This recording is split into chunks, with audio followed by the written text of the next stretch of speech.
It's Simon Rosenberg from Hopium Chronicles. This is our monthly gathering of our paid subscribers, and I'm just very grateful for everybody who's here tonight because it's your financial support. I'm going to fix the camera a little bit. Your financial support, which keeps, as I say, this organization going and the Hopium flowing. And without the financial support you've provided, we wouldn't be here tonight. So thank you so much. The second thing I want to say is that, in my opening remarks, I'll go about 20, 25 minutes. I'm going to try some new stuff, as I always do in every one of these presentations. And then we'll have time for a robust discussion, as we always do. I won't be calling on anyone, right? We're just going to do the conversation through the chat and through Q&A. And that should be sufficient. And I think it's worked well in the past. And so, look, we have a lot to talk about. There is this has been another remarkable, eventful week in our politics. And so let me get to it. My basic understanding of the election continues to be something you've heard me say before, which is that Joe Biden is a good president. The country's better off. We have a very strong case for re-election. The Democratic Party is strong, winning elections all across the country. We're raising tons of money, and we seem to be fired up and ready to go in the election. And they have Trump, who's the ugliest political thing that any of us have ever seen. He's now a rapist, a fraudster, a traitor, and a felon. And he is running a party that looks far more something like a dumpster fire than it does a traditional political party. And so when you push all of those things forward, I think it's much more likely that we win than they do. And it's why I'm so fundamentally optimistic about the election.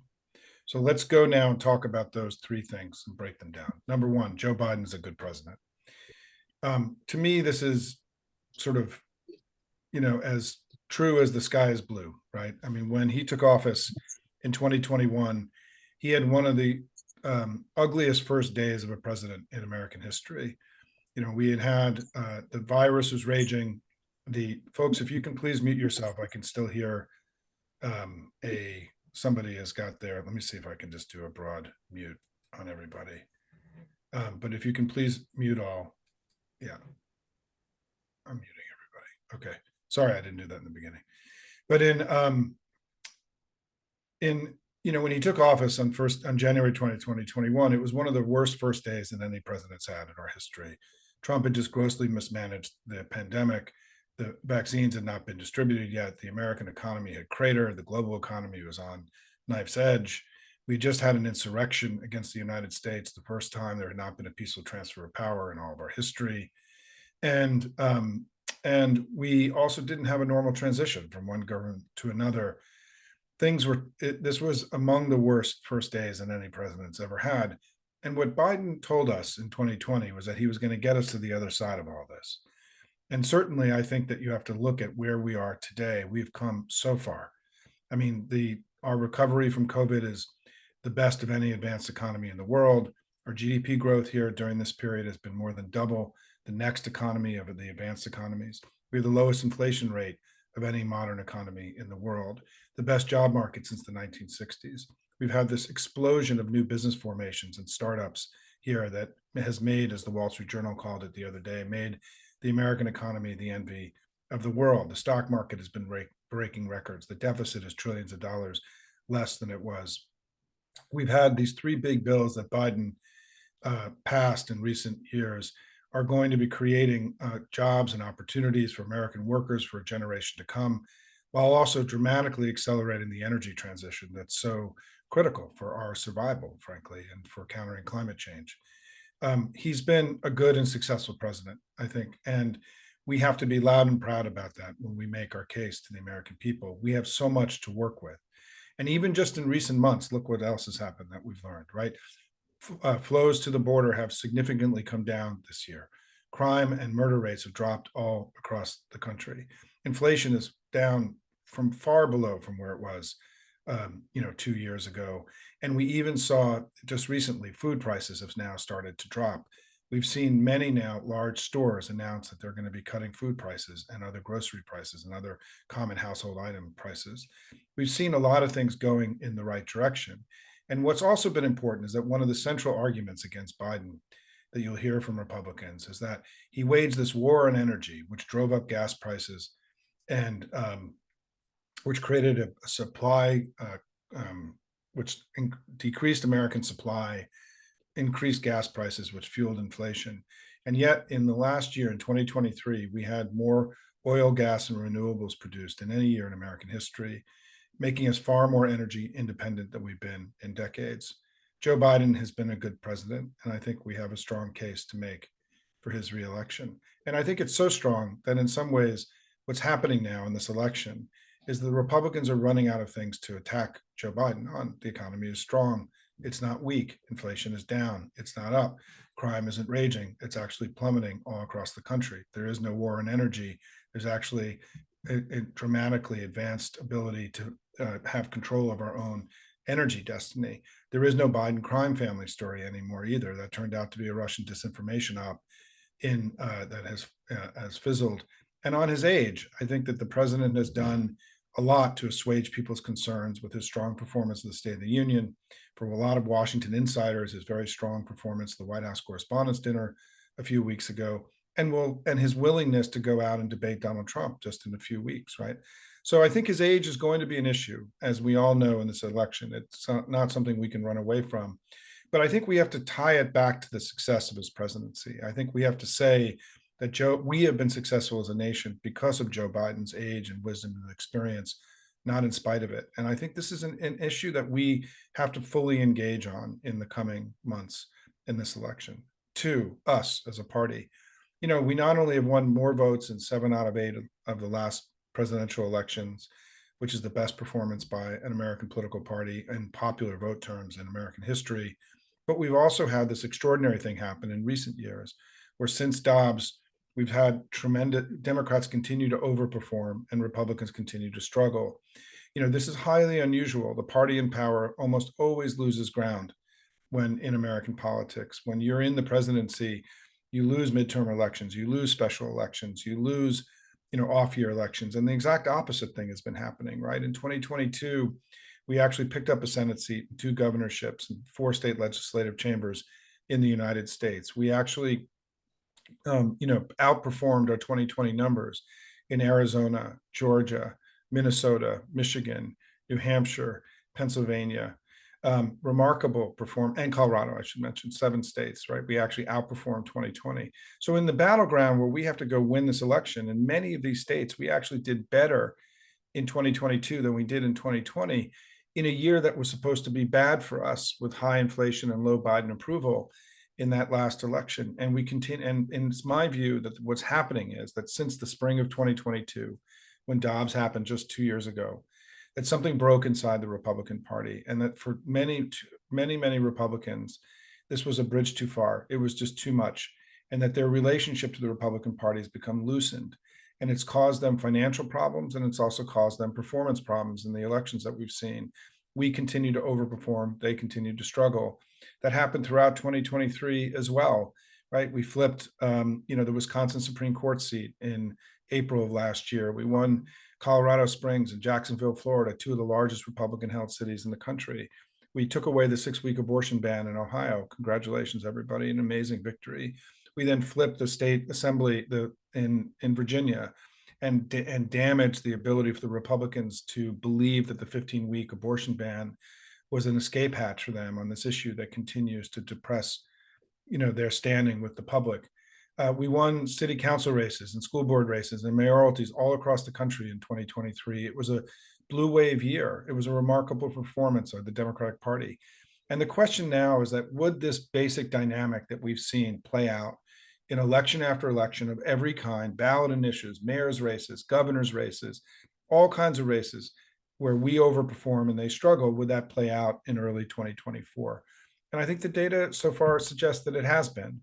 We've been doing very well, as many of you know, in special elections that many of you have worked on, most importantly, the New York 3 Swazi race, where all the polling had us up by 1, 2, 3 points, and we won by 8 points. We had lost that district by 7.5 points, 16 months earlier. And we were told when that election happened that this was going to be the big bellwether about 2024. It was going to tell us everything we needed to know. And we outperformed expectations and they struggled, right? We've also seen it in Trump's own performance. in the Republican primaries this year. It's not just that Nikki Haley did much better than people expected long after she dropped out, but in those early states where we had public polling, Trump underperformed his public polls. This is really important because part of the myth making you'll hear on television and with commentary is that Trump always overperforms his polls. There's this secret hidden Trump vote that comes out to help him do better than anticipated. Well, the exact opposite has been happening this time because MAGA 2024 is not MAGA 2020 and 2016. It's far more dangerous. It's far more extreme than it was. And I think the relationship of many of these non-MAGA Republicans has been really loosened. They're up for grabs. I think that many of them may abandon him. They certainly did abandon the Republican Party in 2022. And I think we have a lot of opportunity to potentially to really break and split their coalition as we head into 2024, because MAGA is too extreme. It's too dangerous for the country. And we're going into a battleground that's been voting against MAGA again and again and again. Our party is also strong. We're dramatically outraising Republicans, the presidential level, the Senate level, the House level. The Republicans are so far behind, I think, now in money and organization, and they may have caught up a little bit in the last few weeks. We'll see. We can't really trust any of the numbers that the Republicans are throwing out. Is that we're way ahead of them in building a presidential campaign. They're so far behind, in my view, in the presidential building a campaign apparatus that they're not going to be able to build the kind of traditional presidential campaign that every party has run over the last several generations. They're too far behind. They had too little money. And we're ahead of them on this. We have significant advantages here financially and in terms of organization. And then finally, the party's united, right? There is no major fissure or split in our party. There was a potential for Gaza to have become something that was really meaningful and significant. I don't think that's happened, nor do I think it will happen. It's a challenge. It's not a threat to us. It's something to be managed, as many other things have to be managed inside of a healthy and dynamic and diverse coalition like we have. And so I think we head into 2024 favored. Not only do we have a better candidate who's done a good job and been a good president, but we have a stronger party and a stronger political apparatus underneath us, largely to a great degree because of all of you. And sorry, I'm having allergies today. And I don't get allergies that often. I don't know what's in the air today. And because of all of you and what you're doing through the work that all of you have been doing, the phone calls, the texting, the postcards, the canvassing, the money that you've been giving, is that you're helping us build what will be the most powerful democratic political machine that the country's ever seen in this election. And it's really your passion, your intensity, your love of country that I think is this secret weapon that we have that we're going to be able to deploy in the elections as we've been deploying in all these other elections in recent years. Now, finally, Trump. Let's talk about Trump. Excuse me for 1 second. Sorry. I think that it's always been my view that the ugliness of Trump 2024 was going to weigh him down and make it impossible for him to win, as the ugliness of MAGA weighed down the Republicans in 2018, 2020, and 2022. It's particularly true this time because Trump 2024 is a whole lot weaker and worse than any version of Trump we've seen before. His performance on the stump is far more erratic and disturbed, deranged even, wild. He's making political mistakes all the time in his public speeches that are hurting him on the stump. I think he feels like a diminished. I watched some video of him speaking in 2016. He's not the same man. He's deeply diminished from where he was in earlier iterations of Trump. Second is that I think that, we know that his agenda is far more extreme and dangerous than it was previously. And I think that this is really going to matter in this election.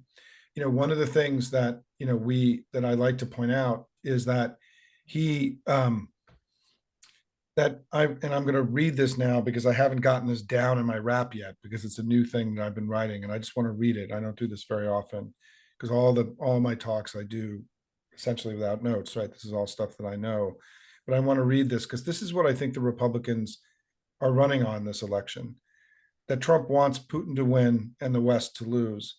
He wants the border to be in chaos and migrants to keep flowing into the country. He wants the economy to crash, and his economic plan would slow growth, cause inflation to soar, and all of us to lose. He wants women, people of color, to lose more freedoms and rights. He wants the planet to warm faster, 10-year-olds to carry their rapist babies to term, and for more women to die in operating room tables. He wants tens of millions of people to lose their health insurance. He wants more dead kids in schools. He wants verified rapists in positions of authority. He wants a restoration of pre-civil rights era white supremacy. He wants big tax cuts for his donors, higher deficits, and less for everyone else.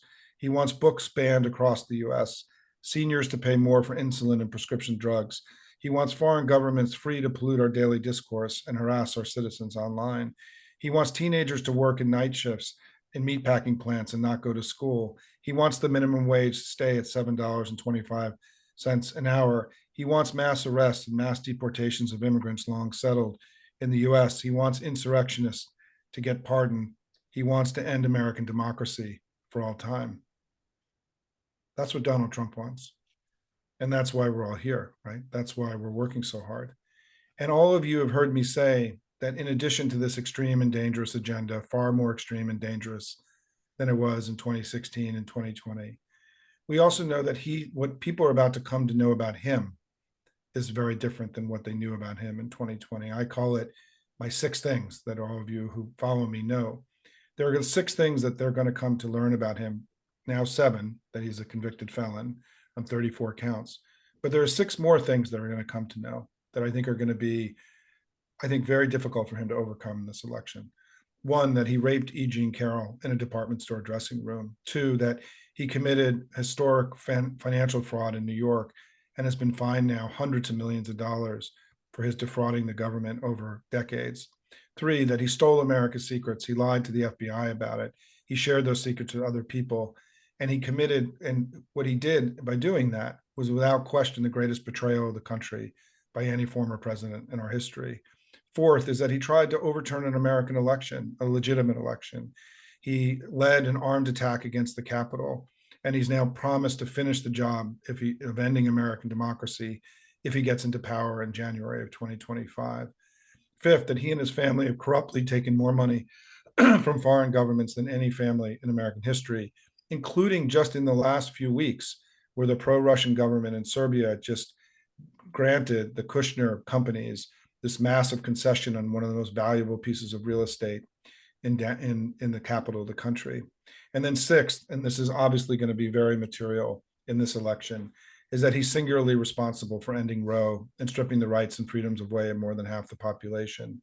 And in his moment of diminishment and idiocy in the last few weeks, he came out for the states' rights view of what should happen next. And I want to be very clear about what that means, because I think there's a little bit of confusion about what that really means. He viewed it in his idiocy and his diminishment as sort of a clever ploy where he was going to help, not really get pinned down on abortion. But if you're for Idaho and you believe that Idaho and what Idaho's done is okay, which is a total ban, mandatory jail time for doctors, and these anti-trafficking statutes where if you bring a minor across the border into another state for healthcare, for basic healthcare, you can be imprisoned. If you're okay with that anywhere, then of course you're okay with it everywhere. And what Donald Trump did in his diminishment and his idiocy was that he actually made it clear to all of us that he's the most dangerous abortion extremist that's ever walked the face of the earth, right? And that here he is having chosen to have taken, he could have settled on the 15-week ban, but I think they moved away from that because of how badly they lost in Virginia. So he ended up taking the most extreme abortion position he possibly could have taken in this election. And we're already seeing Josh Stein, for example, in North Carolina, running his first ad that he released today was just the words of Mark Robinson, an extremist, talking about women and abortion.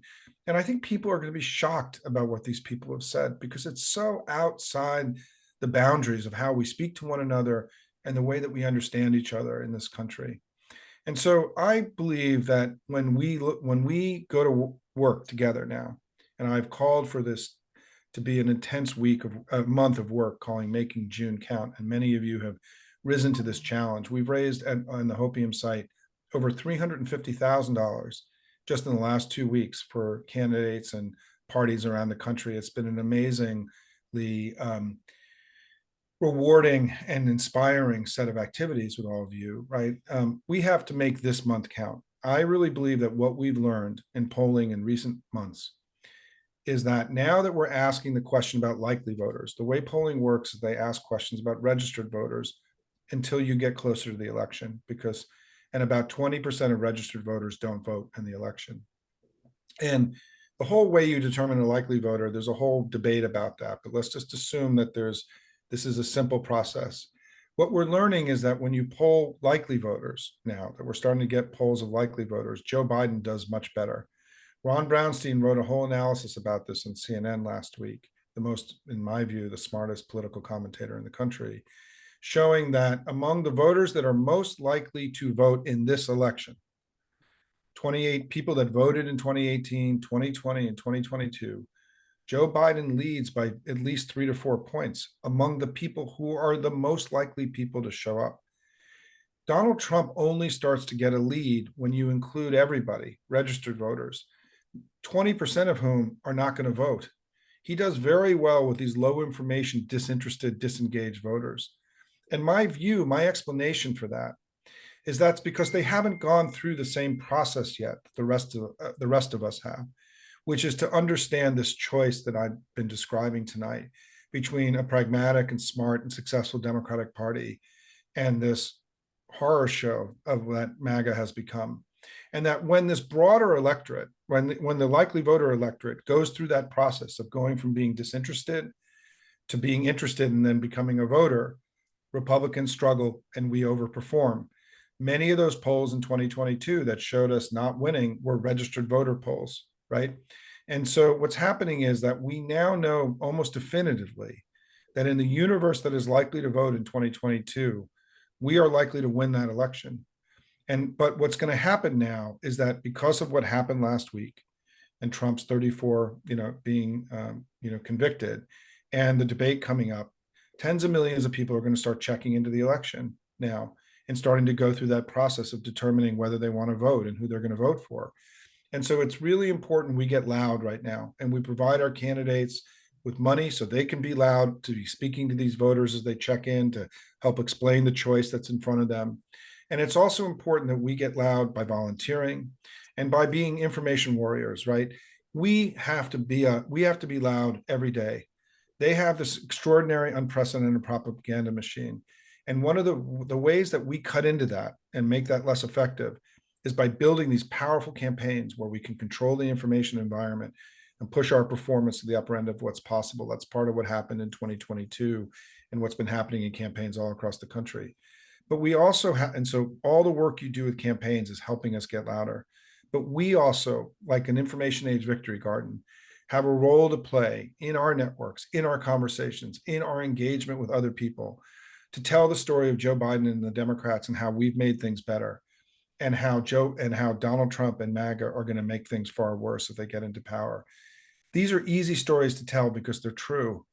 And just whatever version of that story that matters to you, whether it's climate change or reproductive freedoms or democracy or the economy, whatever part of that story that we're going to make things better over the next 4 years and they're going to make things worse, that you feel that you can tell, that's important to you, that you can bring with passion and intensity, you need to be telling that story as much as you possibly can.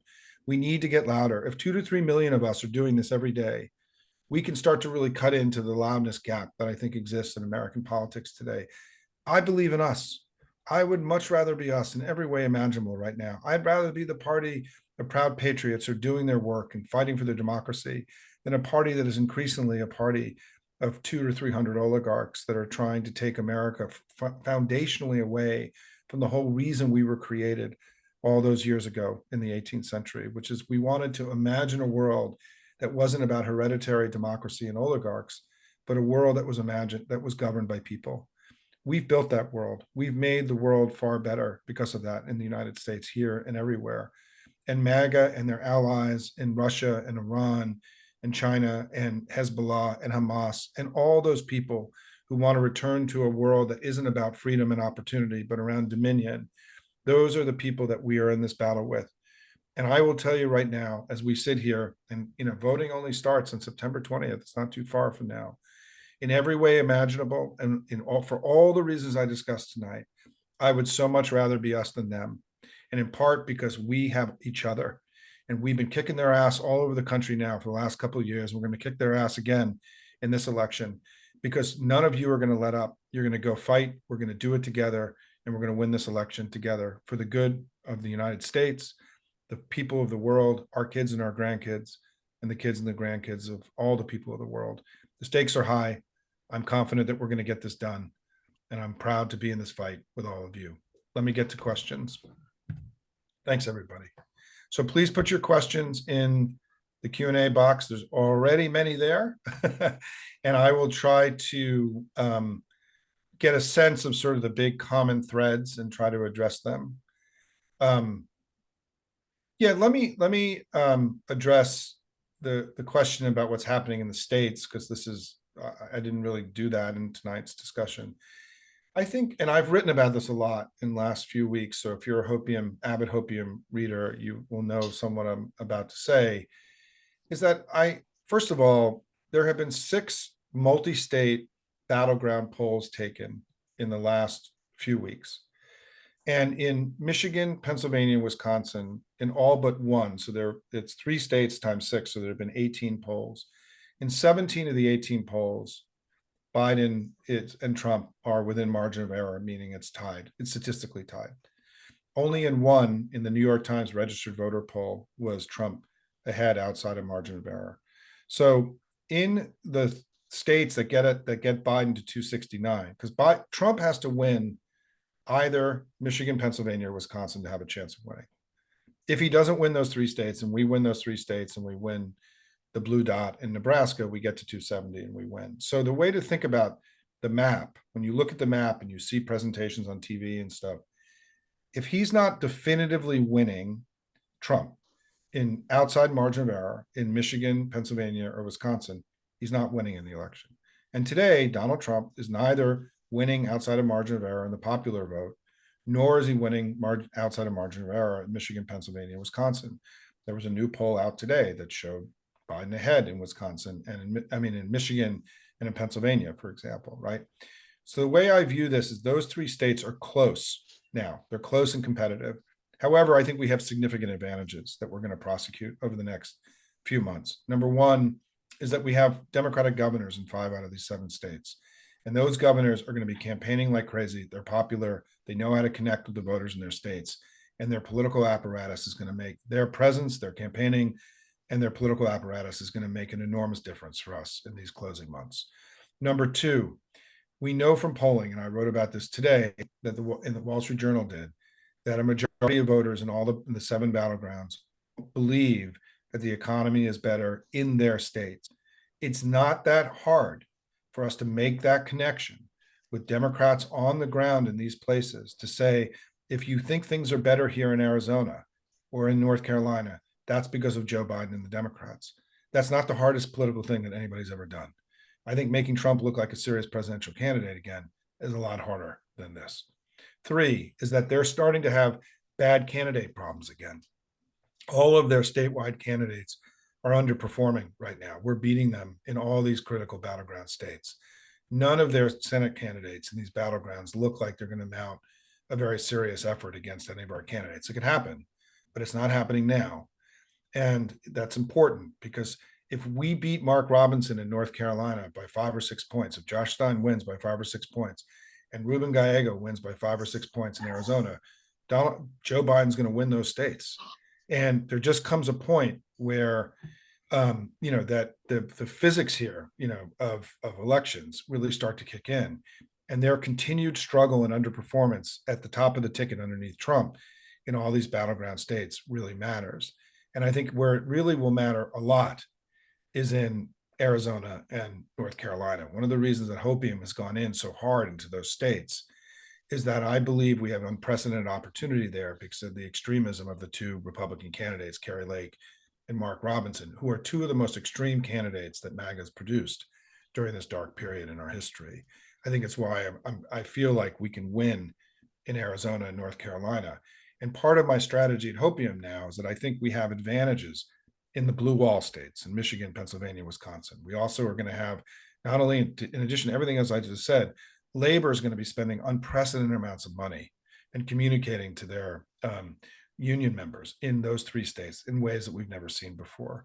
And so I think we have advantages. I think we will win those 3 states if we prosecute this campaign the way that I think it's going to be prosecuted.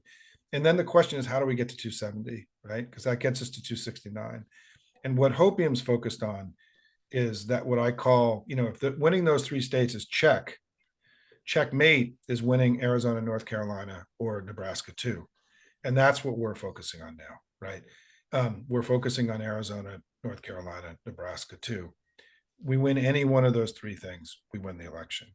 So it's the reason why people describe me as being full of hopium or overly optimistic. Not at all. When I look at this map, I think it's far more likely, based on my many, many years of doing this and the data that's in front of us, that we're more likely to win this election than they are. And I hope that everyone comes out of this presentation more confident that, we're going in the right direction. Look, we're not where we want to be, right? Joe Biden's only at 44, 45. He got 51% of the vote last time. But I do believe, again, as I say again and again, when I look at all this data, and I am not bullshitting you guys, right? I believe that it is far more likely that we prevail than they do. And in part because Donald Trump is a rapist, a fraudster, a traitor, and a felon. And this reality, and you're seeing it in the polling, right? People are not happy that he's a felon. This is a huge problem for him. And if you needed any understanding about how huge a problem they understood it was going to be for him, was the screaming and yelling we heard, and the squawking and the squeal pigs that we heard screaming, in the days after the conviction. If Republicans were confident this was no biggie, we would have seen a very different reaction from them than we've seen in the last few weeks, in the last week. So that's just an update on the states. Yeah, let me go into the questions again and just see other sort of common threads. I know there's a lot of individual questions.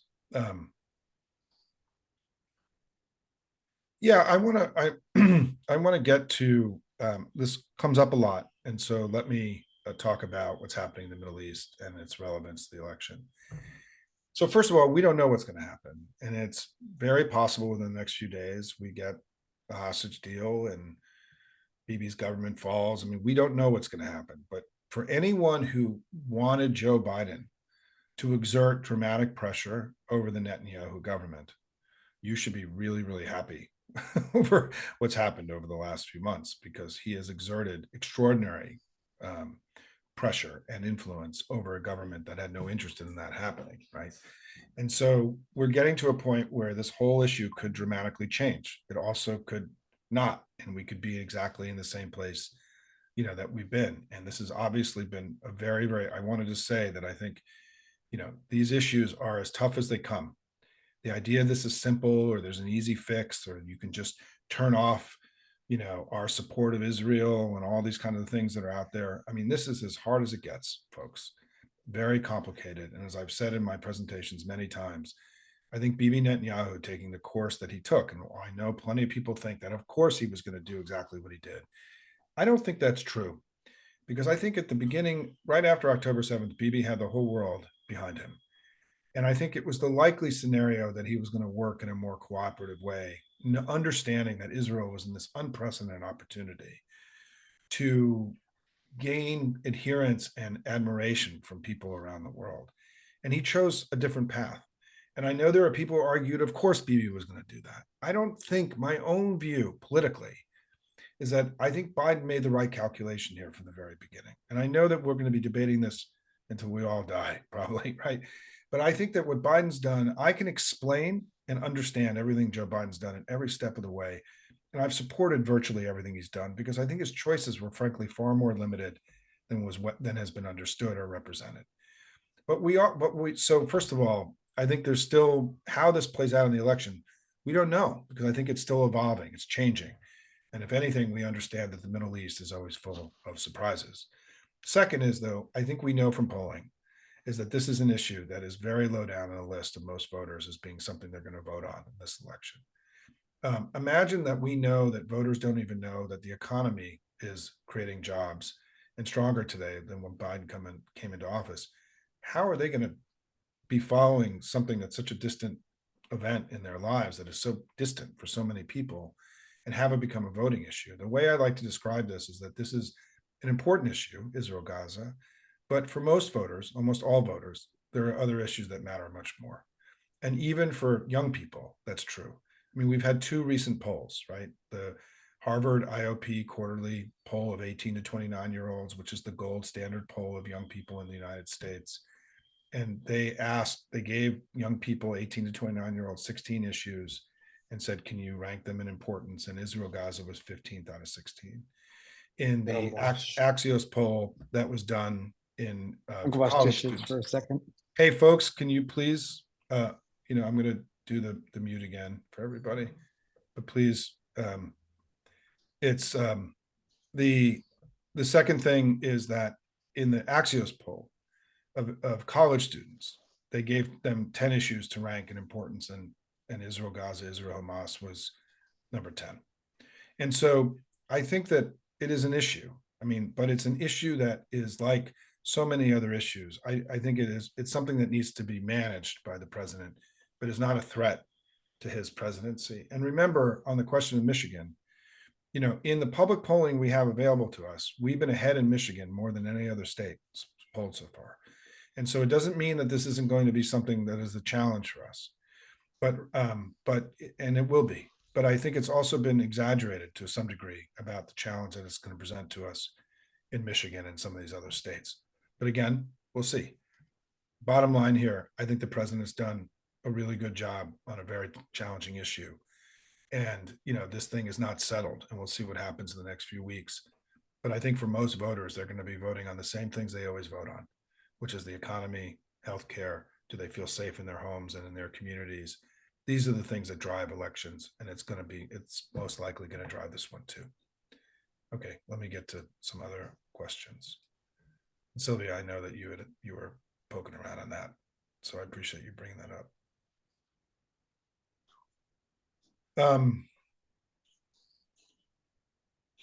Yeah. Let me just try to see. Trump being a dog hater, I appreciate that. Let me talk about, hey, Matthew, let me just talk about social media a little bit, because this has come up.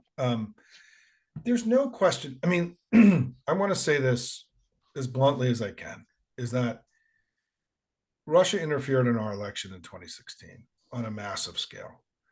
And we know now the Senate report that came out about what happened in 2016 reported that Paul Manafort gave polling data to the Russian government every day of the election, not just one time, but every day, and gave them the full polling book, which is, for those who are in the business know, that it's an 80, 90-page document that gets into incredible detail about, left-handed hockey players, right? Lots of details.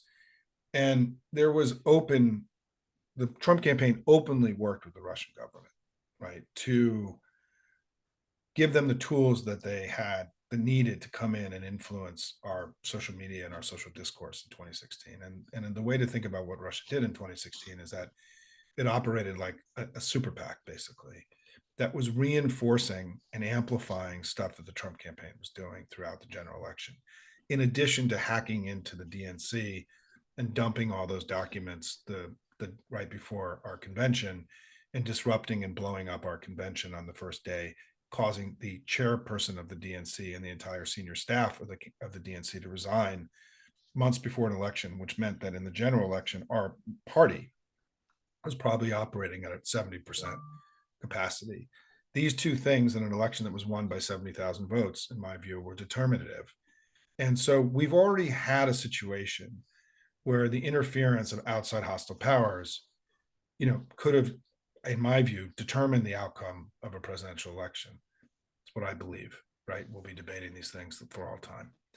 So we shouldn't be surprised, particularly when Russia's in this shooting war in Ukraine, or that China views us as weak, right? Or that China has some degree of control or influence over what has become one of the most important social media platforms in the United States, that we can't be surprised that hostile foreign powers are going to do everything they can to do what the Russians did in 2016.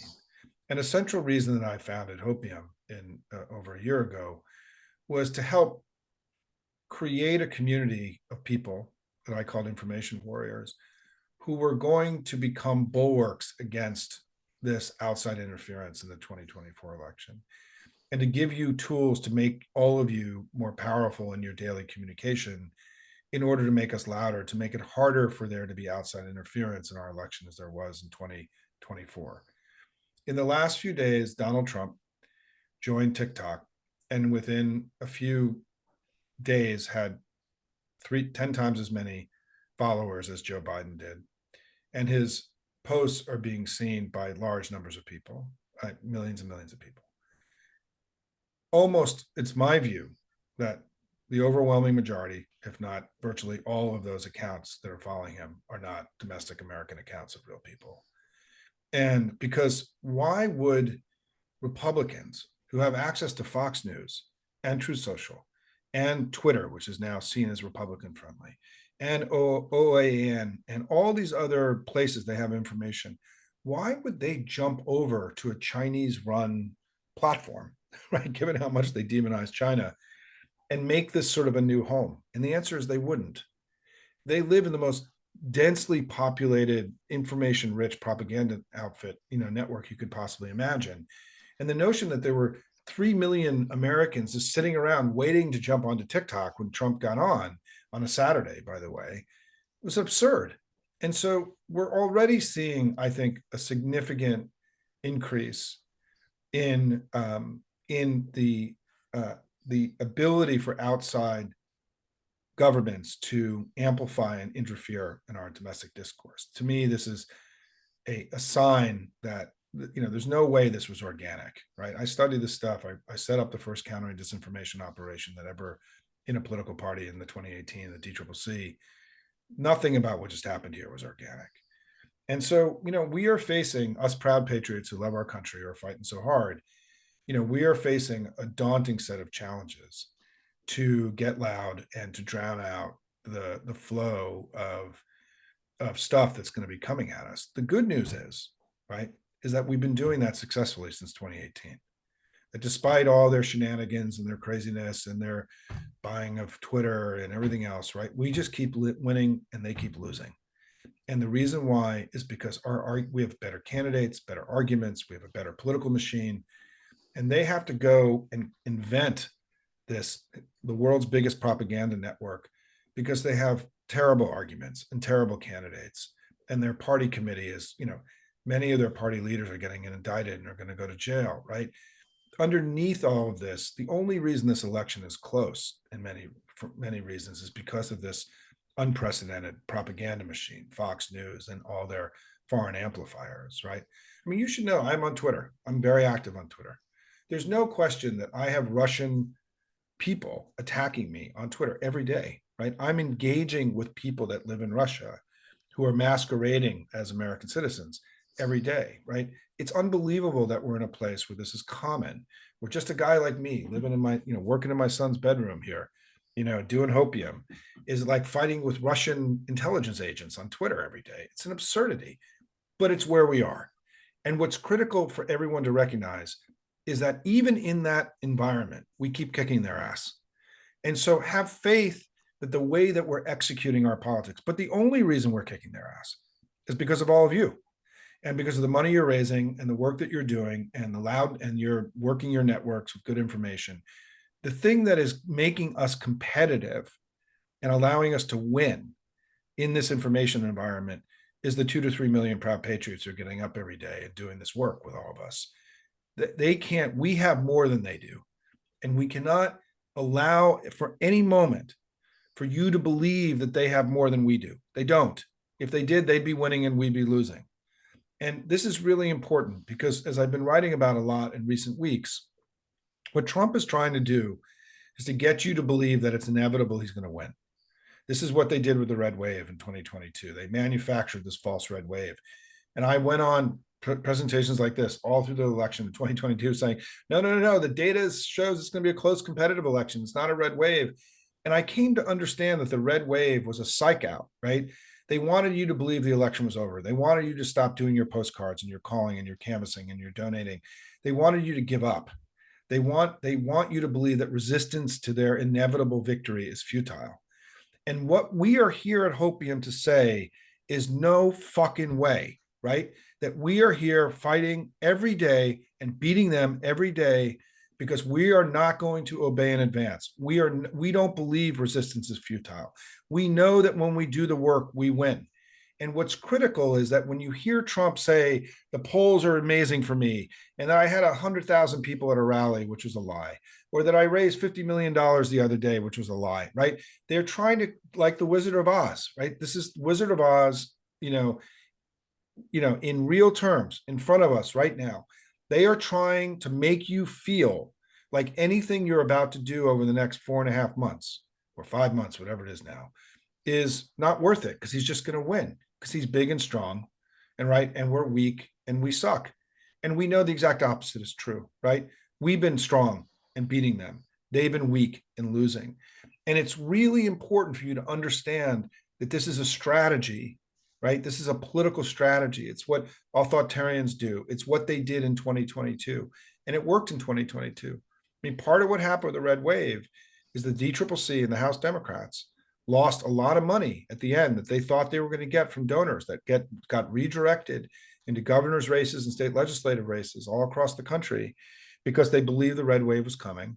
And so it's my view, just in the way that I think Russia played a determinative role in electing Trump in 2016, it's my view that this fake red wave Republicans invented and sold in 2022 cost us the House in 2022. I think most of the people who worked at the DCCC in the 2022 cycle believe that too. So guess what? We know what they're going to do. And what's our response, right? We're going to make June count. We're going to go to work really hard right now as people are checking in. We're going to give money. We're going to make more calls. We're going to write more postcards. We're going to work harder because I really believe the election could be won or lost in June because a huge number of people are checking in for the first time.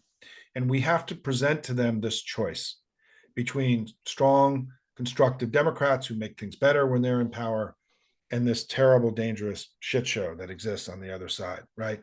That's the choice that we have to put in front of people. And I think that's why we're doing the work and why I think this month is so important. Finish my 250 postcard. Thank you so much. Thank you. Yes, red wave fatalism.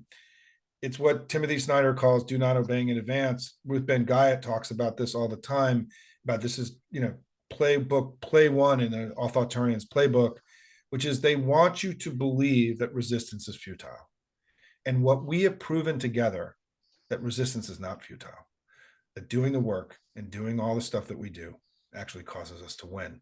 And that's why they're so scared of us. You saw that Trump today announced that he now believes that they need to use all the voting mechanisms, early voting, vote by mail, everything else. He's completely backpedaled on his attack on these alternative methods. Why? Because we've been using these alternative methods to beat them.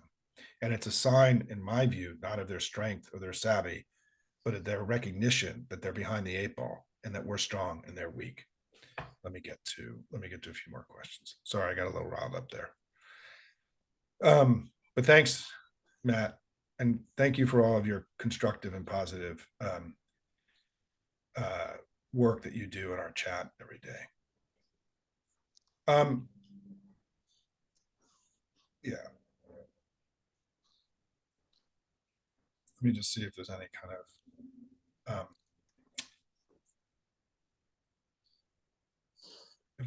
of common threads. Let me do this. There's a lot of questions here. So many questions. Thank you all. Too many. We can spend another few days. And I will say that my third child, my last child, is graduating from high school on Friday. And so this is a big week. We have a lot of family coming in.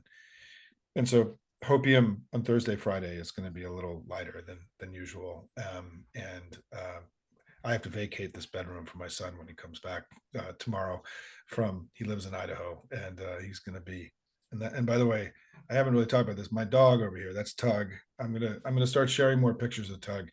He's an 11.5-year-old bulldog. And part of the reason I'm in this room is because his bark is so loud that he barks through the rest of the house. And this is one of the only rooms where his incredibly loud bark doesn't penetrate. And so, but all of you will get to know Tug. He's my writing assistant and my muse every day here when I do my hopium writing.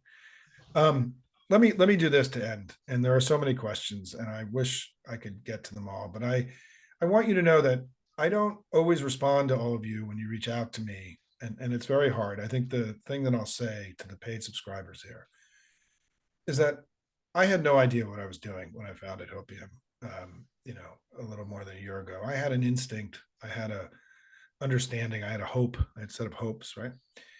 And I think it's been so much more successful than I ever anticipated, in part because of all I knew I was tapping into something that existed that I had witnessed during 2022, which is this incredible passion that all of you have for fighting for your country. And so being in community with all of you and fighting with all of you and winning with all of you, as we've been doing, has been rewarding beyond anything I ever could have imagined. So first of all, thank you all, right, for giving me the opportunity to do what I think we all want to be doing right now, is feeling like we're doing everything we can and making a difference. And I think we are making a difference together. Second thing I'll say, though, is that I think the thing I did not anticipate was just the number of people who would want to chat with me every day. And I will admit to you, I've not been, this is a part of Hopium that I'm disappointed in, that I cannot get back to everybody. I try to ask everybody to ask their questions in the chat that comes after every email, because many times people ask things and other people have answers and other people have those same questions, right? So when you express things and I can answer them or other people can answer them, you're actually helping many other people who have that same question get an answer that they're looking for, right? So using the chat as a way of continually having this kind of community gathering every day after the Hopium post is really important. I read everything that comes to me. I don't respond to everything, but every communication I get, I read. And those questions and the information you're providing me goes into the flow of how Hopium comes out, the other end every day. And so I'm very grateful for your engagement. And I'll be honest with you, I'm disappointed that I can't be more personally responsive to many of the communications I get, because I love the back and forth, right, with all of you. And I wish I could do more of it in ways that were meaningful two-way. But I do think the chat we have is really awesome. And I'm grateful for everyone who participates in that in a respectful way. And I'm grateful. I want to remind everybody to please put yourself on mute. I'll do the mute all again. And then finally, let me say this last thing. and then two final things. Number one, thank you all. Your financial support of Hopium, as I told everyone here, I had outside, because I didn't know this was going to work, I had outside consulting projects last year that I was able to give up because there was enough money coming in to pay for this. So this is my only source of income. I don't have any other way of paying for this. So you guys your support is making this possible. Literally, it's making this possible. And we wouldn't be here without all of you. But let me close with this thing that I talk about that I think is so important to all of us, which is, why are we really here, right? And what are we doing here? Why are we here on a Tuesday night instead of doing all the things that we could be doing, together? And I go back, some of you have heard me say this before, but I think it's worth repeating, that I go back to the speech that Joe Biden mentioned in his State of the Union address, FDR's 1941 speech, his State of the Union address, where he rallied America to understand the nature of the conflict that we were now in as a country, which is that we were going to have to go fight a war in Europe against fascism. And he used that State of the Union address to really begin the process of rallying the American people around this impending war that was coming. And that speech that Biden referenced and made the centerpiece of his speech, actually, just a few months ago, and you can decide what you think that means, by the way, that he referenced that speech. And that speech is also known in history as the Four Freedoms speech, because FDR articulated in that speech a formula for the modern world that became, in some ways, perhaps the most important words ever uttered in American English, political words ever uttered in American English, which is that he wanted a world that was based on freedom and not dominion, not, where people were free and people didn't have dominion over another, right? And control, which is really what fascism and totalitarianism is all about. And so his four freedoms, which are freedom of religion, freedom of speech, freedom from want, which I love that phrase, freedom from fear, became this articulation and this set of words that changed the world, because those four freedoms became the basis of the Atlantic Charter that was signed by Churchill and FDR, that became the basis of the alliance that won World War II. Those four freedoms became the foundation of the United Nations Charter, which established a theory of the world where one nation could not have dominion over another, and that nations were free and sovereign for the first time in international law and in all of human history. And they then became the foundation of the Universal Declaration of Human Rights in 1948, negotiated by Eleanor Roosevelt and others, which created an international law for the first time, in understanding that people had rights, human rights. They were not just the rights of nations, but the rights of people, and creating this idea that people were also sovereign, and that dominion over one another was not the way that we wanted the world to go evolve after the 1940s. And that world that FDR imagined and that we all together built, right, has created a golden age in human history. There's never been a better time to be alive than during this period of the Four Freedoms and the Pax Americana. We've seen literacy rates triple during this period. Life expectancy has gone from 45 years to over 71 years. We've seen more people live in democracies during this period than any time in human history. And we've seen global, extreme poverty plummet despite a huge increase in population around the world. There's never been a better time to be alive in all of human history. We're living in a golden age in human history. And what's important for us as we go ready to go out and do what we need to go do to win this election is that golden age in human history was something that we did. The Democratic Party of the United States did that. We created a golden age in human history. And I believe that because of that, we are the most consequential political force for good in all of human history. And that world that FDR imagined and that we have built and maintained and modernized and fought for and people have died for over these 80 years, with the 80th anniversary of D-Day coming up now just in a few days, is that world is now under threat. It's under threat from Iran and China and Russia, Hamas and Hezbollah. That Donald Trump's seeming interest in joining them created now, I think, greater ambition. His appeasement of these hostile powers gave them reason to be more aggressive and to prosecute their claims as we saw with Trump with Putin in Ukraine. And that we're now in a place where, because of MAGA and their global allies, that world of freedom and not dominion is under threat as never before, perhaps since it's been created in the 1940s. And that's why we're here, because our party was called in the 1940s by FDR, starting in that State of the Union speech in 1941. And our party and our country answered that call, and we created a world of freedom and not dominion. And I think our party is being called again, and America's being called again. All of you are being called again. And the reason why I'm so optimistic that we're going to prevail is because all of you are answering that call. And all of this work that all of us are doing, these 2 to 3 million people that are going out there and working their ass off and saving democracy every day, you're not just our secret superpower, as I described it earlier, but you are the patriots on the front lines of this global battle between dominion and freedom. And we've been winning here, everybody. We're not losing. It may feel like there are days where we're not winning, but we are winning, and we're going to win this election. And we're going to win this election because that golden age in human history that we needed to be there, all of us wanted to be there for our kids and our grandkids and the kids and the grandkids of the people of the world, as it was there for us. That's why we're here. That's why we have no choice to do anything other than to win, why we need to make June count, and why we've got to leave it all on the playing field, because the stakes are that high. And we have power that we have to recognize together, working together. We continue to change history, and we're going to do it again in November. Thank you all so much. Keep fighting. I'm proud to be in this fight every day with all of you. Take care.